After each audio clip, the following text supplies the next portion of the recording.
We gave your seat to William's girlfriend. That was the text from my mom. I stared at the screen. The little bouncing dots taunting me like more disrespect was waiting behind them. This wasn't some vague mistake or misunderstanding. I had paid for the entire $12,800 Italy trip, flights, hotels, everything. I'd spent months planning, coordinating schedules, and booking experiences I thought would bring the family together. And with one message, it was all dismissed. There was no apology, no explanation, not even a polite request. Just a short, smug sentence. She's more fun. As if that justified erasing me from something I created. I responded with equal brevity. Understood. Then I did what no one expected. I canceled everything. Flights, reservations, train tickets. Couldn't get the money back. Didn't care. I paid for it. I had every right to burn it down. That same night, I changed the locks to my house. It was legally mine anyway. They had lived there rent-free for 5 years. Eating my food, using my utilities, and mocking me behind my back like I was just some boring financial tool. But now, the power shifted, and I knew, for the first time in my life, that I had the right to protect myself. Let me rewind. Let me explain how I got here. How I ended up canceling a family vacation, tripling my parents' rent, and emotionally cutting off the brother everyone adored. It started with a simple belief that if I was loyal, I'd eventually be seen. My dad was turning 65. A milestone. I thought, let's do something special. He once said he wanted to see cherry blossoms in Florence before his knees gave out. My mom loved sushi like it was sacred. My younger brother William said he wanted real ramen, not the instant kind, so I planned it all. Everyone told me not to pay for everything. But I didn't listen. I covered the flights, hotels, tours, even upgraded their seats while I chose the cheapest option. I booked a tiny room for myself in Naples and used my weekends to research transit lines, restaurants, and walking routes. I wasn't trying to impress anyone. I just thought, this is what love looks like. But with William, it was never enough. He always found a way to remind me that I wasn't exciting. I wasn't fun. I was just the guy who picked up the tab. So when I got that text, we gave your seat to William's girlfriend, I didn't feel shocked. I felt awake. That kind of clarity is dangerous when you've spent years being used. They thought I'd stay silent. I always had. That's how guilt works. It's not love, not loyalty. It's a trap. My parents never said, pay for this. They dropped hints. William is trying. Times are tough. You're lucky to have work. We wish he had your drive. I used to think it was fair to help. He was my little brother. I paid for his college, bought his textbooks, even replaced his laptop 2 weeks before finals when it mysteriously stopped working. After graduation, he didn't look for work. He needed time to think. But he had no problem lounging on my couch, playing FIFA, and ordering food with money from my account. I'd come home from 12-hour days and find him laughing with his feet on my coffee table. In my house, like he owned the place. Mom would say, he just needs space. Don't push him. Dad would mutter without looking up.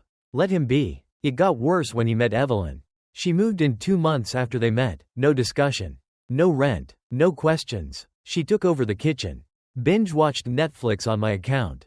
Burned through my Wi-Fi. And even wore my dress shoes in a TikTok skit. I'm acting out a role. She said, don't be uptight. William laughed. She's hilarious. That word stuck. Hilarious. Like I was the joke. Still, I stayed quiet. I kept paying because I was the responsible one. When William lost the job I helped him get, after being late 3 times in the first week, I paid his car loan to save his credit. When Evelyn crashed her car, I co-signed a loan for a used Mazda. The car was in my name. Then came the trip. When they asked to join the birthday vacation, I didn't hesitate. I changed dates, booked extra rooms, rearranged everything. I even adjusted my vacation days at work. And what did I get in return? We gave your seat to William's girlfriend. That wasn't just a rude message. It was confirmation of what I'd always suspected. I wasn't valued. I wasn't loved. I was just a human debit card. A resource, not a person. But the story didn't end there. The morning they landed in Italy, I got another message. Hey, can you send some cash? Evelyn forgot her wallet, and Dad says exchange rates are awful. I ignored it. An hour later, don't be bitter. This is for Dad. That was the moment I knew I had to end it. I let them think I was still silent. I let them post their fake photos and pretend everything was fine. But inside, I was done. Done being used. Done being the fallback. Done mistaking guilt for family. They thought I'd never do it. The morning after they landed in Italy, the hotel called me. "Mr. Austin," the staff member said, "the card on the booking has failed. And there's an issue. A guest not listed was added to the suite." That was it. They didn't just take my seat. They added Evelyn, without notifying the hotel, and somehow updated the booking with my credit card info. They assumed I'd never notice. Worse, they assumed I'd tolerate it. That was the moment everything changed. Not the insult. Not even being erased from my own father's birthday trip. It was the quiet, entitled assumption that I would always pay. That I wouldn't question it. That I'd just take it. So I did what they never expected. I logged into my banking app, filed a dispute, canceled the credit card, and called the hotel again. "Please remove all guests. The entire booking is void. If they resist, call security. They do not have permission to stay." The hotel clerk hesitated. "Sir, they're still inside the suite." "I'm aware," I said. "They'll figure out their own way back." I made coffee that evening. Just me, the quiet hum of my home, and a calm I hadn't felt in years. Then I heard it. A car door slammed shut, followed by raised voices. First came my mother's screeching tone, then William yelling, and Evelyn louder than both. I didn't move. I stirred my coffee, took a sip, and waited. Then came the pounding. Bang, bang, bang. "Open up," William shouted. "We know you're in there." I walked slowly to the door, mug in hand. Through the peephole, I saw them, messy hair, flushed faces, bags dumped at their feet. Evelyn wasn't even wearing shoes. I opened the door just enough to meet their eyes. "What happened to our keys?" William demanded. I sipped from my mug. "The keys you had? I broke them. They don't open anything anymore." "For real, man?" he snapped. "Is this actually happening?" I nodded, dead serious. My mom stepped forward. "We just came off a 14-hour flight. We're tired and starving. You're on private property." I replied. "You shouldn't be here." "You're joking, right?" Evelyn interrupted, sharp and annoyed. "You're seriously locking your own family out?" I stared at her a moment. "You're not my family." Her mouth dropped open. William looked like someone had slapped him. "Wow, really?" he said. "We were stuck in Naples, no hotel, no signal, no money. You have no idea how hard that was." "Sounds awful," I said calmly. "Must have been tough being stranded on a vacation someone else paid for." "Oh wait, that's exactly what you did." William's face turned red. "You embarrassed us. You shut everything down. We couldn't even book an Uber to the airport. The bank froze everything." "Right," I replied, crossing my arms. "That's what happens when you commit card fraud." Mom gasped. "Fraud? That's a disgusting accusation. Stop pretending," I said, holding up my phone. I showed them a paused screen, an email from the hotel manager. "Unauthorized guest. Charges reversed." "William," I asked, "did you or didn't you add Evelyn to the room using my name?" He opened his mouth, then closed it, then turned to Evelyn. She shrugged. I stepped aside slightly so they could see into the house. Nothing looked familiar anymore. The sofa? Gone. The table? Gone. No clutter. No signs of them. I had cleared it all. "You emptied the house," Mom whispered. "No," I said. "I cleared my house." William clenched his fists. "We stayed here for years.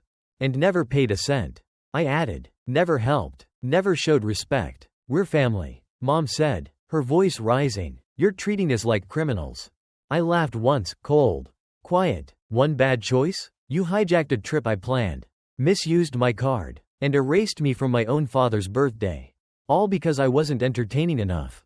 You're being dramatic." Evelyn rolled her eyes. "You're just mad because we had fun without you."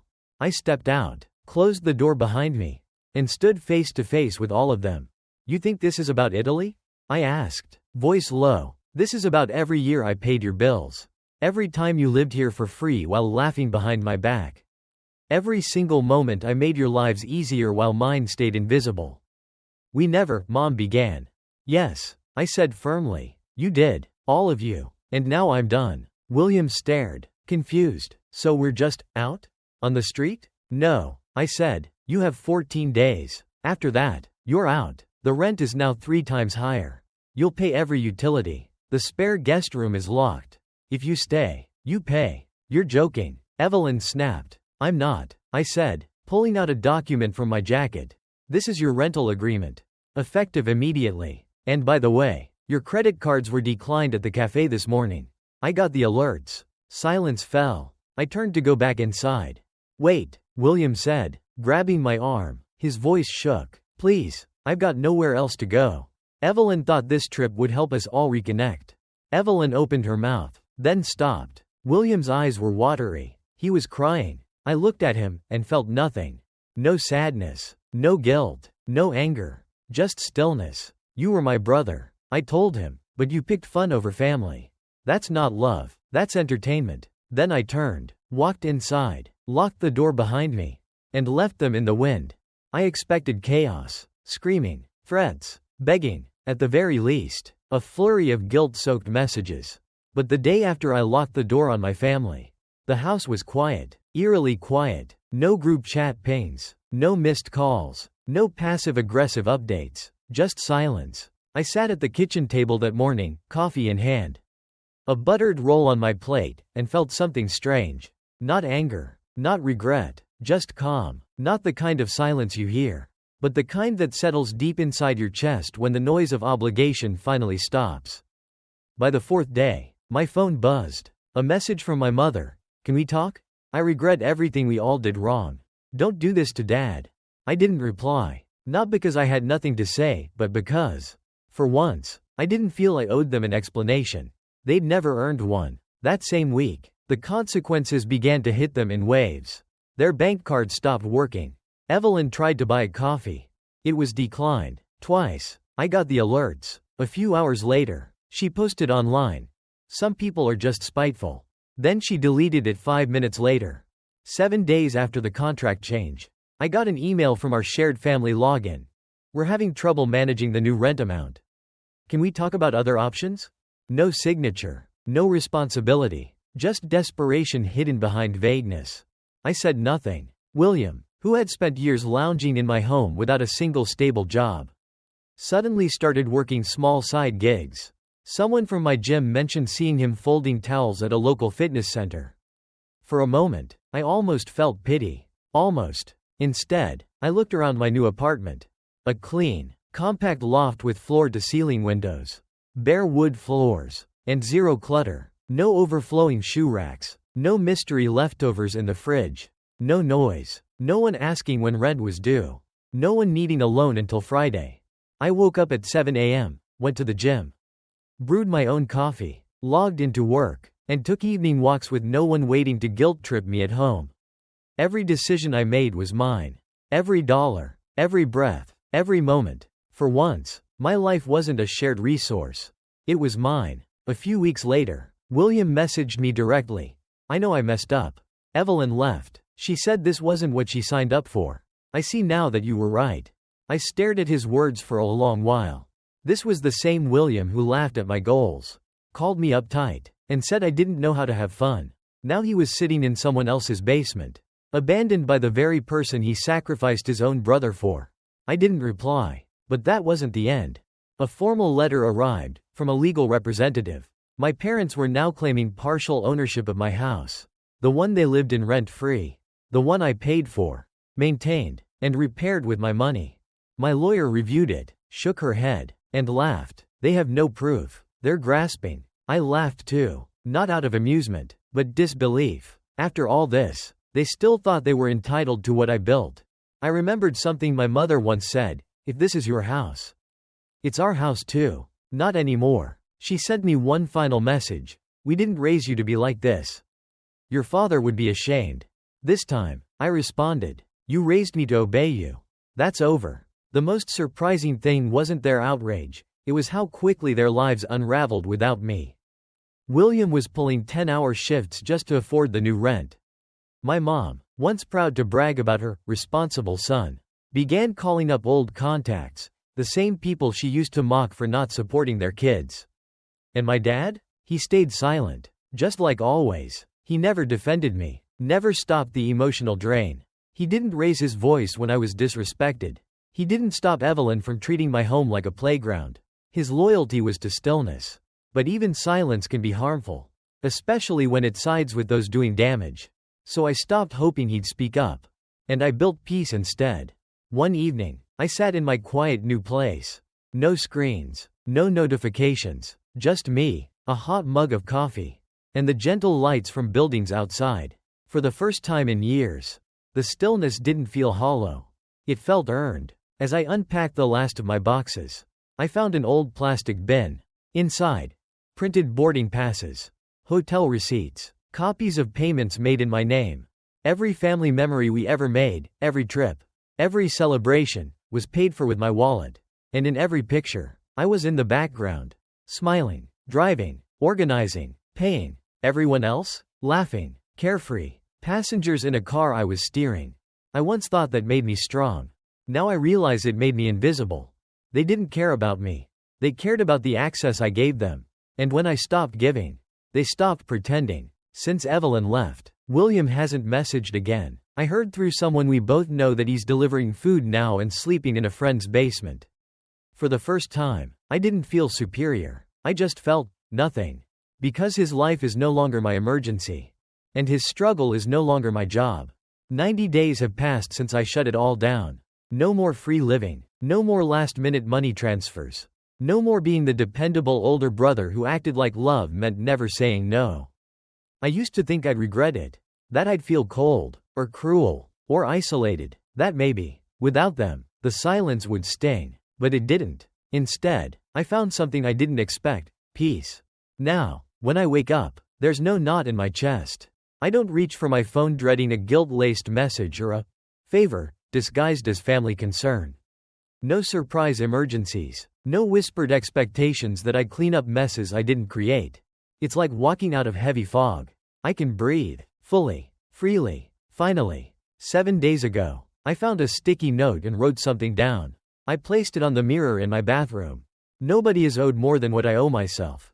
Every morning, I read it silently. Every night, I read it again. It's not revenge, it's clarity. While unpacking a box, I found another folder. Inside were old photos, birthday cards, receipts from restaurants, printed emails from travel agents. Every event, every celebration, every memory had my name on the invoice. And in every photo, there I was, organizing, smiling, driving, paying. I wasn't included. I was used. They said I lacked warmth. But I was the only one keeping the engine running. William hasn't texted since Evelyn left. I heard from someone we both used to know that he's sleeping in a basement and working delivery shifts just to afford meals. He's off social media. Evelyn deleted every photo, wiped her accounts, and removed every trace of us. The fun ended when the perks did. My mother sent one last message: "We miss how you used to be." I responded, "You miss the version of me that never said no. He's gone." As for my father, he never said a word. Naturally, years went by with him watching, sipping coffee, not lifting a finger. His passivity caused just as much damage as anyone else's cruelty. He could have stopped it. He chose not to. So I stopped waiting. Now, I spend quiet evenings in a different apartment. With different energy. Everything inside it was chosen by me. Not inherited. Not guilt-given. Not borrowed. Just mine. There's no yelling. No chaos. No drama. No shoes blocking the door. No half-eaten leftovers sitting out. No random people using my Wi-Fi and laughing at me behind closed doors. Just space. Stillness. Ownership. I'm not angry anymore. I'm not grieving. I'm not bitter. I'm simply free. Next week, I'm flying solo to Switzerland. I've always wanted to see the Northern Lights. Never went. Always too busy saving someone else's vacation. Always putting out someone else's fire. But not this time. This time, the trip is for me. And when I'm standing under those glowing skies, in the frozen silence of another continent, far from the noise I used to mistake for family, I'm going to say it aloud. I am not your emergency button. I am not your second option. I am not your wallet. Your fallback. Your fool. I am my own person. And that is more than enough. It took decades to understand that setting boundaries doesn't make you cruel.